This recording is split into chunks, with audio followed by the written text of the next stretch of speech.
এই ভারত, মার্কিন এবং ব্রিটেন এই তিন দেশের যৌথ প্রচেষ্টার ফসল হচ্ছে আমাদের বর্তমান প্রধানমন্ত্রী, বিএনপির বর্তমান চেয়ারম্যান তারেক রহমান সাহেবের বাংলাদেশে আগমনের নেপথ্য ঘটনা।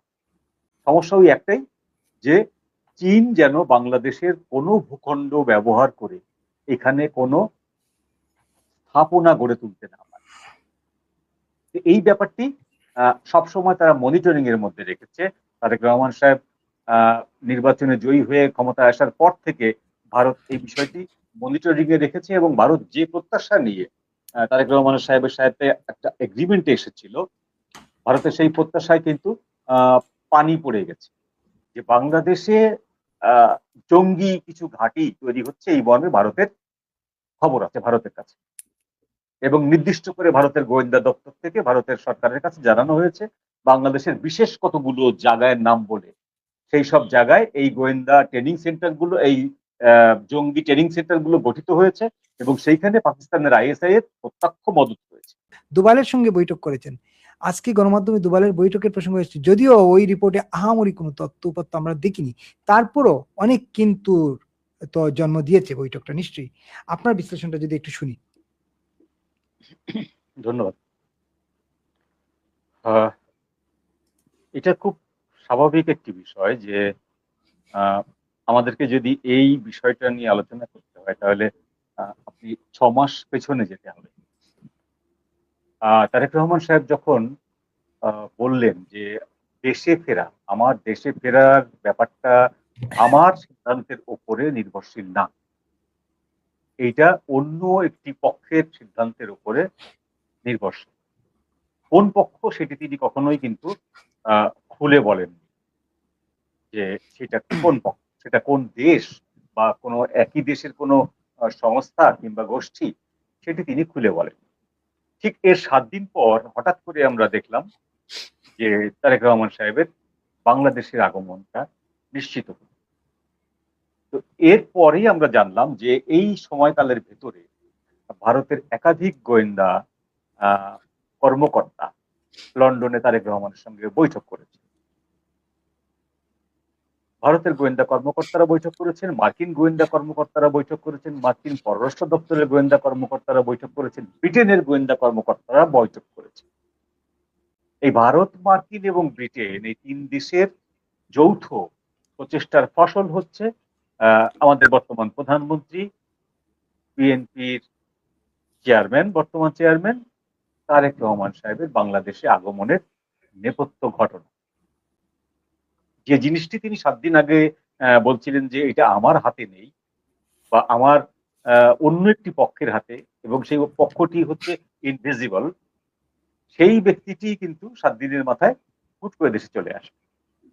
তো সেই সময় থেকে যেটা আলোচনা করা হয় যে ভারতের যে শর্তগুলো ছিল তারেক রহমান সাহেবের উপরে, তার অন্যতম শর্ত ছিল বাংলাদেশের সঙ্গে চীনের কূটনৈতিক সম্পর্ক, চীনের বন্ধুত্বপূর্ণ সম্পর্ক এবং চীনের বাণিজ্য সম্পর্ক, তথা চীনের সাথে বাংলাদেশের এই বাংলাদেশের ভূখণ্ডে চীন কোনো অগ্রাধিকার পাবে কিনা, চীনকে জমি লিজ দেওয়া হবে কিনা ইত্যাকার বিষয়। সেখানে স্পষ্টভাবে ভারতের পক্ষ থেকে বলা হয়েছিল যে আপনারা যে কোনো দেশের সঙ্গে সৌহার্দ্যপূর্ণ সম্পর্ক রাখতেই পারেন, সেটা আপনাদের ব্যাপার, সেখানে ভারতের কিচ্ছু করার নেই। কিন্তু চীনের সাথে সম্পর্ক রাখার ক্ষেত্রে আপনাদেরকে একটি জিনিস অবশ্যই মাথায় রাখতে হবে, সেটি হলো কোনোভাবেই বাংলাদেশের কোনো ভূখণ্ডে চীনকে কোনো স্থাপনা গড়ার জন্য দেওয়া যাবে না। চীনের জন্য কোনো কারখানা, চীনের জন্য কোনো সুযোগ সুবিধা বাংলাদেশের ভূখণ্ডে এটি করতে দেওয়া যাবে না। এই বিষয়টি ছাড়া অন্য যতগুলো সম্পর্ক আছে, বাণিজ্যিক, সাংস্কৃতিক, রাজনৈতিক, সবকিছু চলুক, কোনো সমস্যা নেই। আপনারা প্রতি মাসে মাসে চীন সফরে যান, চীনের নেতারা প্রতি সপ্তাহে সপ্তাহে বাংলাদেশে আসুক, কোনো সমস্যা নেই। দেশের কোনো ভূখণ্ড ব্যবহার করে এখানে কোনো স্থাপনা গড়ে তুলতে না পারে। এই ব্যাপারটি সবসময় তারা মনিটরিং এর মধ্যে রেখেছে। তারেক রহমান সাহেব নির্বাচনে জয়ী হয়ে ক্ষমতায় আসার পর থেকে ভারত এই বিষয়টি মনিটরিং এ রেখেছে এবং ভারত যে প্রত্যাশা নিয়ে তারেক রহমান সাহেবের সাথে একটা এগ্রিমেন্টে এসেছিল, ভারতের সেই প্রত্যাশায় কিন্তু পানি পড়ে গেছে। সেই প্রত্যাশার উপরে পানি পড়ে যাওয়ার ফলে ভারত কিন্তু এখন আর হুট করে তারেক রহমান সাহেবের উপরে, বাংলাদেশের প্রধানমন্ত্রীর উপরে বিশ্বাস স্থাপন করতে পারছে না। সেই জন্য আপনি ঘুরে ফিরে দেখবেন যে উপদেষ্টাকে দেশ থেকে বের করে দেওয়া হয়েছে সেই উপদেষ্টার সাথে ভারতের কোনো স্বার্থ সংশ্লিষ্ট বিষয় নেই। তার একটু ক্লু পাওয়া গেছে, যে ক্লু দিয়ে তাকে বের করে দেওয়া যায় বা তাকে এন্ট্রি না দিতে দেওয়া যায়, সেই ক্লুটা ভারত ব্যবহার করেছে।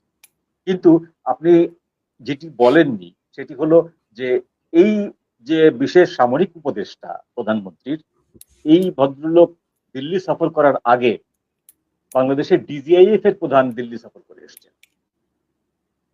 আচ্ছা, দিল্লি ডিজিআইএফ এর প্রধানও এই আপনার অজিত দোভালের সঙ্গে দেখা করে এসছেন, সেনাপ্রধানের সঙ্গে দেখা করে এসছেন। কেন? ডিজিআইএফ হচ্ছে বাংলাদেশের সামরিক গোয়েন্দা সংস্থা এবং সবচেয়ে পাওয়ারফুল গোয়েন্দা সংস্থা। বাংলাদেশের রাজনীতিতে বলা হয় যে বাংলাদেশের রাজনীতিতে সরকার আনা, সরকার ফেলে দেওয়া, সরকারের স্থায়িত্ব, সরকারের লংজিভিটি, এই সবকিছুর ম্যানুফ্যাকচারার হচ্ছে ডিজিএফআই। ওই জায়গাটায় বসে নির্ধারণ করা। এই যে বিএনপি আমলে, ইউনূস আমলে যে অভিযোগটি করা হয় যে হাওয়া কি কি ভবন, কি ঘর, আয়নাঘর, আয়নাঘর, আয়নাঘর, আয়নাঘর। এই যে আয়নাঘরের যে অভিযোগটি করা হয়, ডিজিএফ এর নিজেরাই তদন্ত করে একসময় সেটি ডিক্লেয়ার দিয়েছিল যে না, আয়নাঘরের কোনো অস্তিত্ব নেই। কিন্তু গোলাম আজমের ছেলে সেই আয়নাঘরের অস্তিত্ব দেখিয়ে, সুন্দর নতুন গামছা টামছা দেখিয়ে বিশাল একটা ঘটনা। তার মানে হচ্ছে যে বাংলাদেশের রাজনীতিতে ডিজিআইএফআই কে আপনি বাদ রেখে কোনো কাজ করতে পারবেন, এগোনো বা পিছানো, এর কোনো কাজই আপনি ডিজিআইএফ কে বাদ রেখে করতে পারবেন না। এবং সেই ডিজিআইএফ এর প্রধান দিল্লিতে সফর করে এসছেন এই এই মাসের প্রথম দিকে বা আগামী মাসের শেষের দিকে, রিসেন্ট। এবং তারপর পরেই এই ব্রিগেডিয়ার সাহেব, ব্রিগেডিয়ার জেনারেল সাহেব ইনি গেছেন।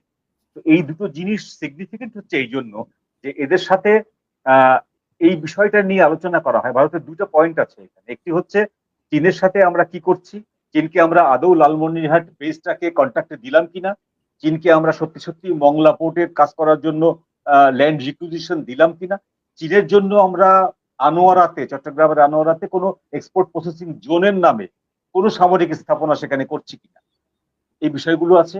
আপনি যে কথাটি আরেকটি বললেন যে তুরস্কের যে ড্রোন কারখানার কথা বগুড়াতে বলা হচ্ছে, এই প্রসঙ্গে আসবো আমি।